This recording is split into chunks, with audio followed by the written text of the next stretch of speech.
Okay, so today I'm going to be installing the impact security sensor on my 23 Nissan Frontier Pro 4X. This security impact sensor I know will work on the 22 and above.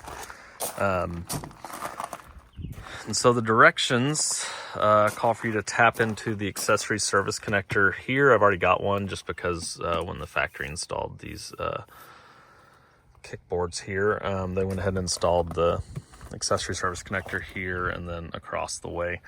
The directions call for you to pull back the floor carpet, then to remove this panel here and pull this back and feed the cable up under the center console. The directions also call for you to use a tool to remove the shift plate and then the car cell phone charging pad. Then run the cord through there to the back. I'm going to look in the back here.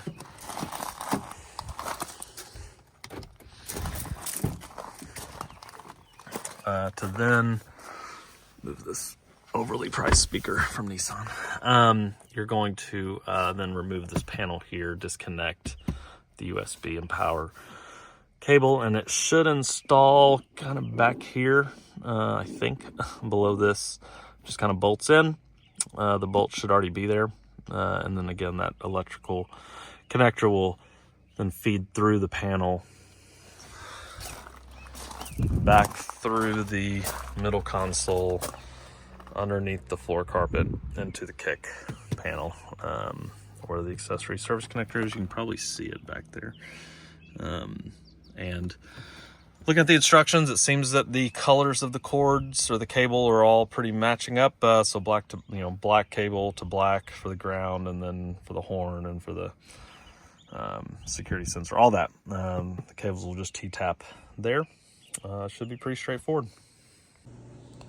Okay, so here's just some of the stuff we'll need to complete the install. So here I've got the OEM impact sensor from Nissan. This just got delivered yesterday. Instructions say we need a 10mm socket, some masking tape, I think just to help protect some of the trim. And this is a trim removal kit I got from Amazon. I'll post the link in the description. But just kind of unboxing this. So inside the box, we just have some protectant film.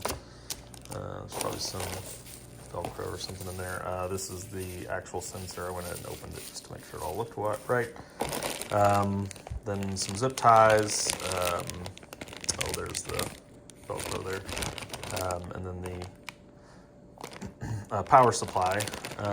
Some T-taps.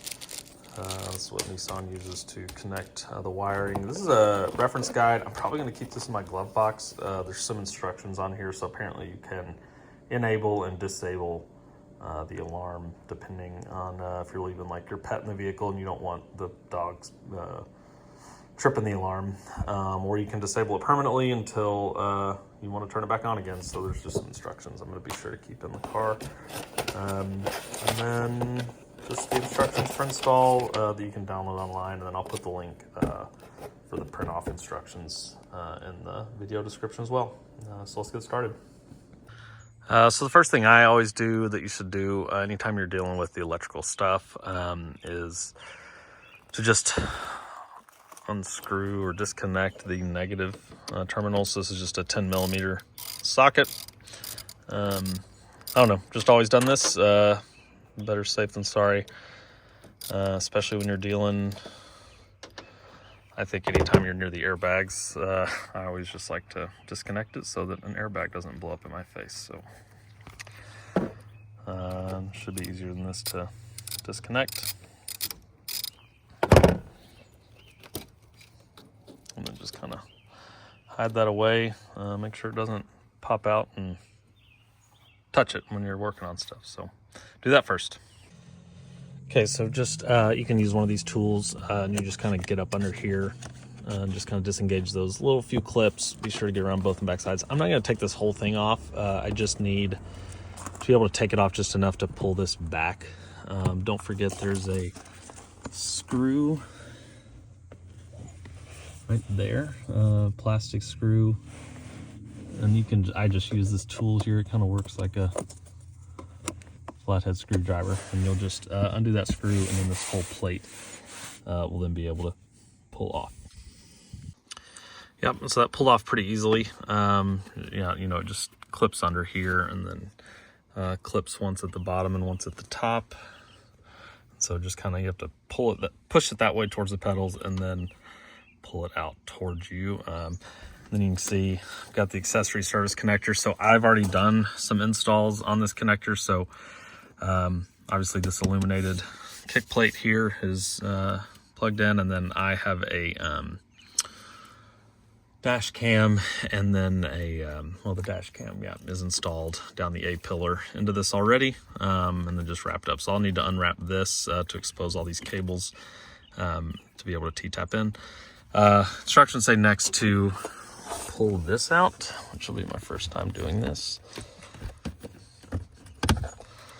And then that should help be able to pull all this carpeting back. And so I'll do that now. So I've pulled back the carpeting here. First time I've ever done that. There's some styrofoam here to help fill in this gap. And then I've just pulled it to here, which is all the instructions say. I think it's just to get behind that plate there to feed the wire. I may have to feed it along this edge and tuck it up under there. And then the next part is to start removing the shift panel and where the wireless CarPlay and car charger is. The directions call for putting some masking tape just around the edge here. I think as you're getting these clips undone, they're just trying to keep you from scratching up. I forget sometimes that these directions are for service technicians at a dealership, and so they just want to make sure that they're not messing up any of the trim as they're digging around in there and getting the clips. It says that there are clips, one here, and then two on the side here, two on the side, and then one somewhere here in the middle. So I'm going to try to get up under there and find those without doing too much damage. So I've taken about half of this off, and I'm just kind of walk through like what I'm seeing. I feel like it's best to start back here undoing the clips. There was a little bit of wiggle room here. I had to change up my tool. The other one was just a little bit rounded off. This one kind of comes to a point at the end, and so I was able to get up under here. You kind of hear a snap when you lift up these two.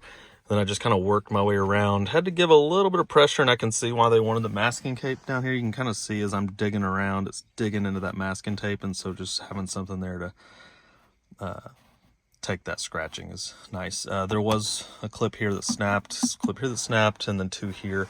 I'm gonna see if I can do it so you can hear what the snapping sounds like, just so you know if you're doing it right or wrong. So I kind of start here where I've already got a gap. I'm just gonna work my way around. And then you heard that snap there. So right when I got to this corner, you could hear it. And then I should only have this one here to do, and maybe this one. Let's just see what happens when I work my way around there. I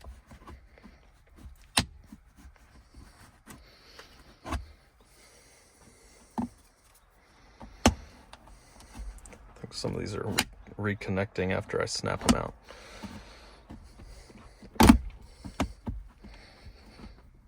I'm gonna pause and then try to just get this out with the camera off. Okay, I was able to get this pretty much undone. I'm having trouble getting these two undone.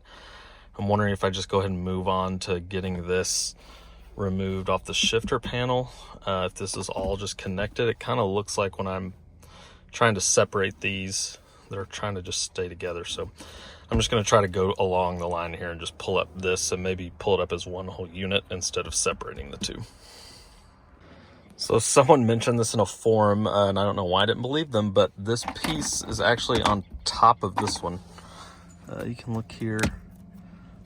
This piece has a little lip here, and it's underneath this. So the instructions say to remove this first, but this is actually the part you really need to focus on. So yeah, sure, you can start here and work your way, but I think working your way down the side, getting the shifter panel up, and there was just a couple of clips, one here hard to see. One there, and then one there, and one there. And I think then this will be easier to then come up under here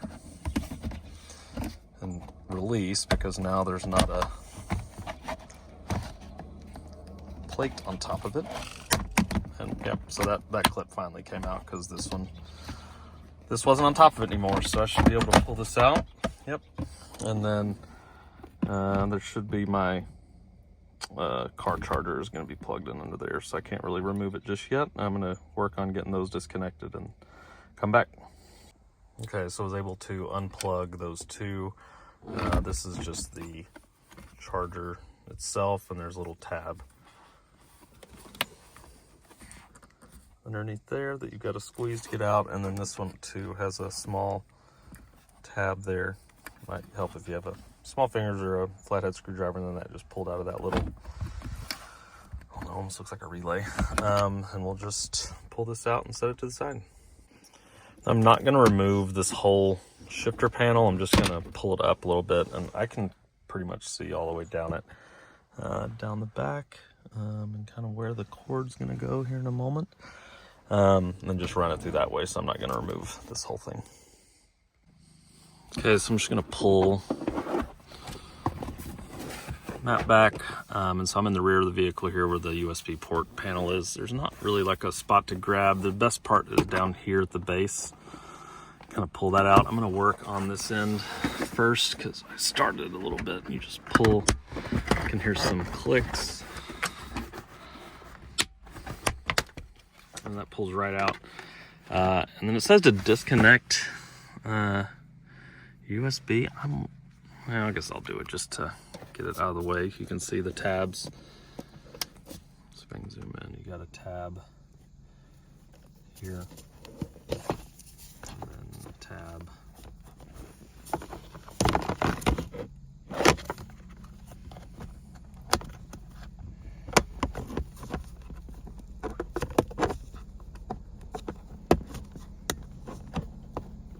Might need two hands. I was squeezing the wrong thing here. So I was trying to just squeeze that little tab here, but there's actually that little hump. If you'll squeeze that whole thing, it'll depress the switch there, and you can pull it out. And that was just to the 120 volt outlet. And I've already moved the panel over here to the side. And I think that's the bolt that this impact sensor will be going to. And I guess it just lays, there's some carpet down here. I guess it just lays on the carpet, or I don't know, we'll see. Yep, so that's the bolt. So switched out my deep well for my shallow 10s. This is 10 millimeter.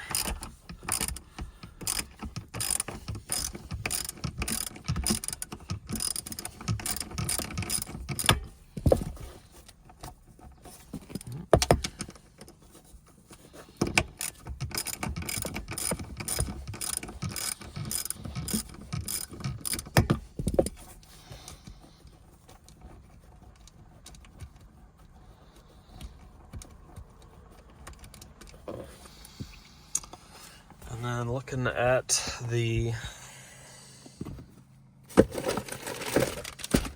sensor, what we just unbolted,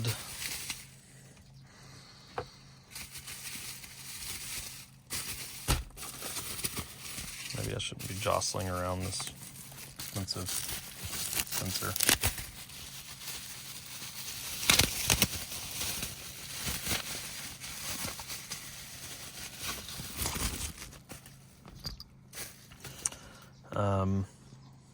We just unbolted this.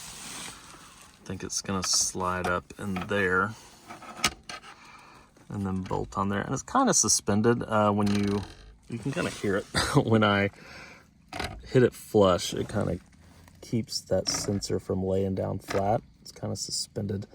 Then you can see where the cord here, will plug in, and then we'll run it through that. So I'll go ahead and get this bolted down, and using the bolt here. We'll bolt that down, I'll plug it in, and I'll start to run the cord. Before I bolt it down, they did give us some kind of foam tape. It looks like they want us to, maybe even before we bolt it down, just wrap some tape, foam tape around this corner, around both sides, just so that if this is not doing that metal to metal contact, that could rattle.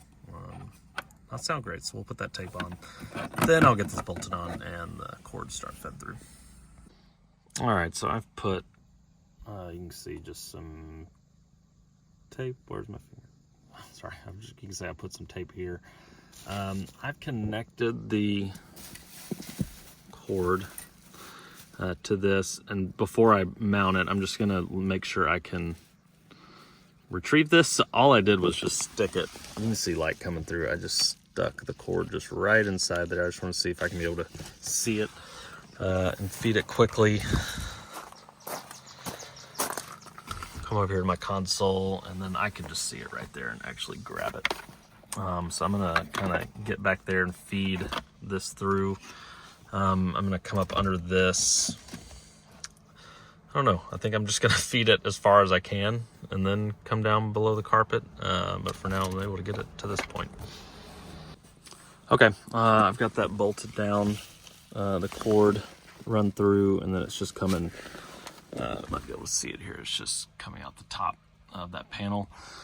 Anyone doing this should probably not hook everything back up till you see if it works or done, but just for the sake of not filming that later, I'm just gonna go ahead and do it now. Just hook up the USB and the 12-volt back, and then go ahead and connect it now.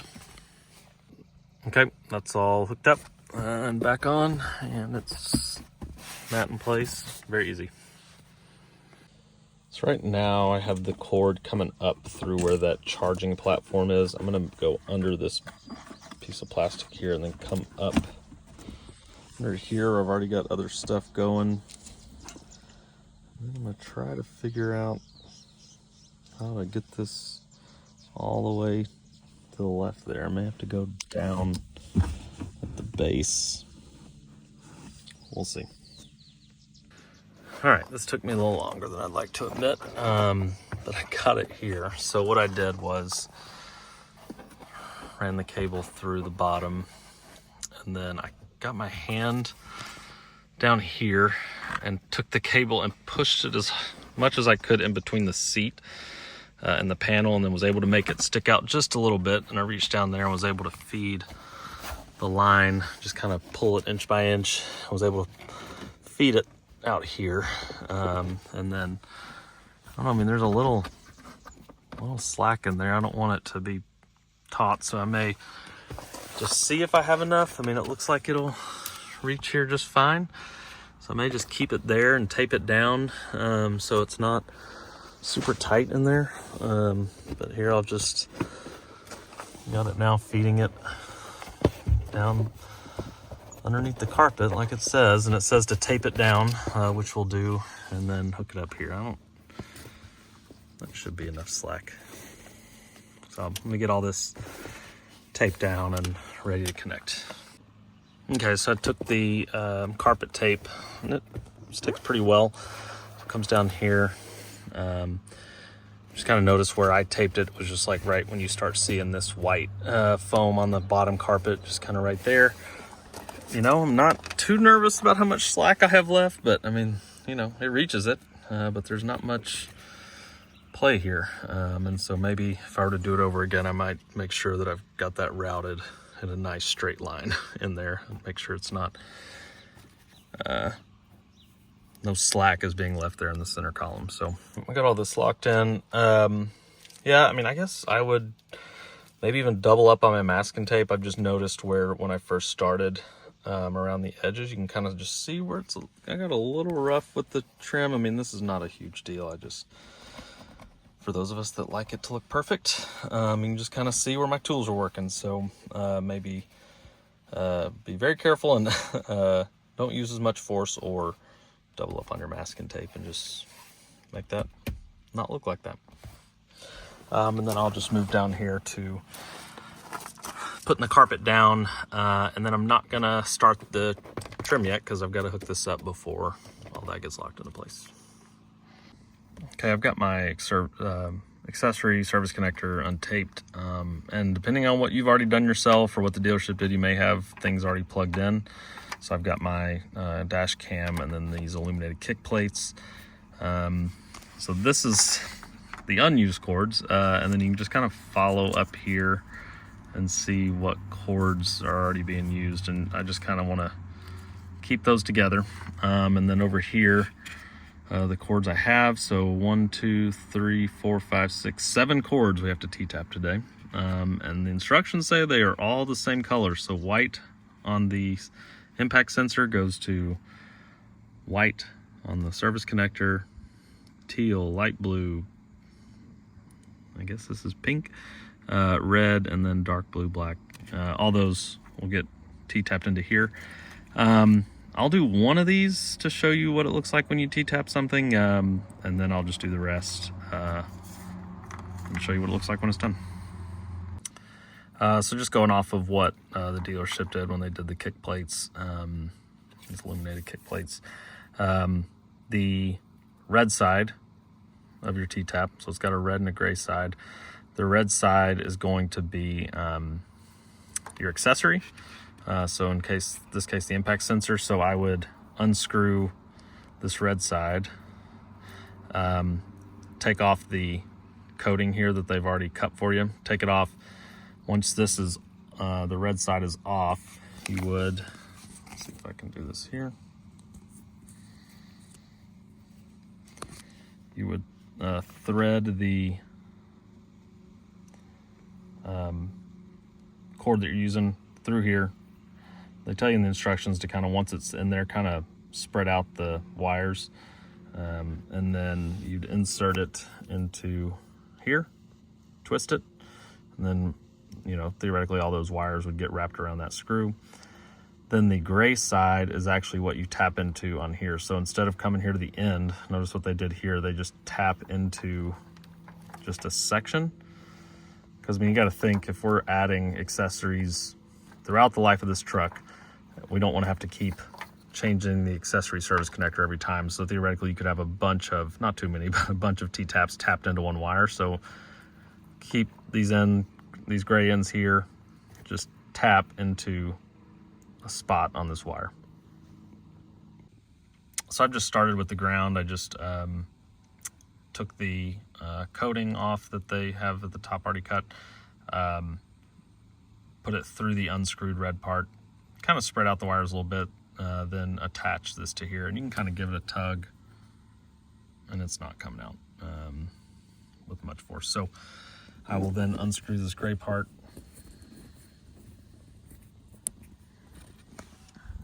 and then I will get the ground black cable. Notice I've already probably just electrical taped it. That wasn't the best. I didn't have T-taps when I did my camera. But then I would just pick a spot. I'm going to try to pick a spot close to this just so that I have a lot more room later on, because this ground wire usually gets a lot of use on later accessories. So probably just pick a spot right near here and tap it in there. When you take out this gray part, you can kind of see how it's designed. It's designed for you to just be able to slip this. I'll try to do this with one hand. Slip this cap over a wire, and now it's kind of already setting in place. And then when you screw this into that gray part, that wire, you're not playing much with that wire. It's like already staying put. And then when you screw it in, as you screw it in, that screw will tap into the wire and make the connection, and then that one will be done. So I mean, less than a minute you can get one of these done, if you're not having to film and explain. Okay, I finished tapping everything. It looks like a rat's nest, but right now shut the camera off and just get all this taped up and all the wires looking nice, and then to be able to tuck back in there behind that kick plate. I'll be back. All right, I have finished taping it up. Looks a little better. And I'll just tuck this behind here, get this carpet laid back out, get that little piece that popped out there, and get everything bolted down, reconnect the battery, and test it out. Okay, everything's installed.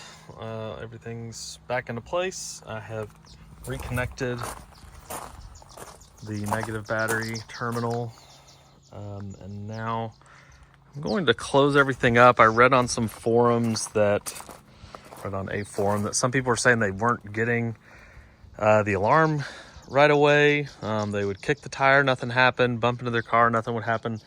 Then I read elsewhere that you need to like actually engage it. So like to lock the door, then maybe unlock the door, then lock again. So I'm gonna just try a couple different things. I'm just gonna try it straight out of the box right now, see if it works after I lock the doors, and then go from there. All right, so I'm gonna lock the doors. Well, first unlock them, lock them. All right, doors are locked. I'm just gonna see what happens when I kick the tire.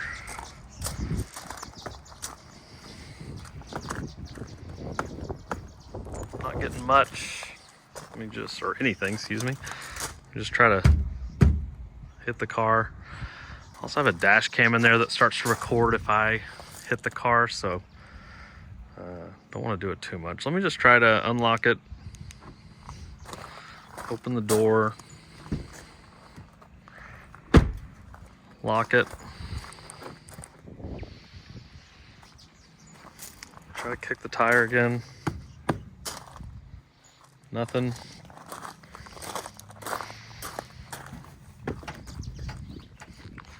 Maybe hopping on the bed, movement. Okay, looks like the forms are right. Let me try to crank the car and just turn it off.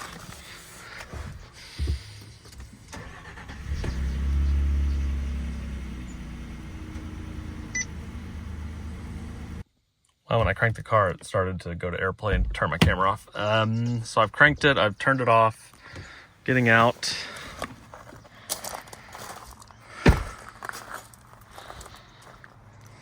Locking it. And I kick the tire again. Nothing. Okay. Well, let's see if we need to do something. I'm gonna check back. Okay, I have kicked this thing. I've tried to jump on it. I'm not getting anything. And the forums are saying the same thing, and then miraculously it just works later. So I'm gonna just take a little test drive around the neighborhood and then come back, lock it. Somebody said something about waiting 30 seconds. And that makes sense. I mean, after you lock it, I mean, who's stealing your tires right when you're standing by the vehicle? So I'm gonna take a test drive, come back, lock it. Maybe it needs to be armed, disarmed. I don't know. It seems that on forums, it eventually just starts working for people. So I'm not sure what's going on, so I will check back. Okay, I'm a little embarrassed to say how long I've been working at this. After I connected everything, I tried jacking the car up, nothing. Tried to hit it in multiple places, didn't get anything. So I just started looking back at everything, making sure the mount was good. Everything was fine with the sensor and the wiring up until this point. I guess it was just one of those T-taps or posse taps. I don't know what they're called what they sent. So I just got rid of all of them. This is from a dealer install. So I just went through and did it how I normally do it, and just peeled back some of the wire, just using a wire cutter, and then just connected it directly to the wires. And then I just now got out and tested it. And sure enough, if you hit the car hard enough, it'll go off once. I haven't jacked it up yet, but I did just, I just sat inside the car and ran a test. I locked the door and then hit that sensor pretty hard, and it started sounding the alarm, and it wouldn't turn off until I'd crank the car or use my key fob. So I don't know what my review is right now. I may do an update later. I just figured it would go off if somebody even like kind of hit the fender hard enough, and I tried that and it didn't go off. So it's installed, it's working. It's just not as sensitive as I thought it would be, but I've still got my dash cam that does similar things, just isn't audible like this horn is. So that's the install. It works. Just not sure if it was worth the $100 or not yet. Leave a review, comment, like, subscribe. I'm gonna do more to this truck and hope to put out more videos, hopefully not as long as this one. Thanks.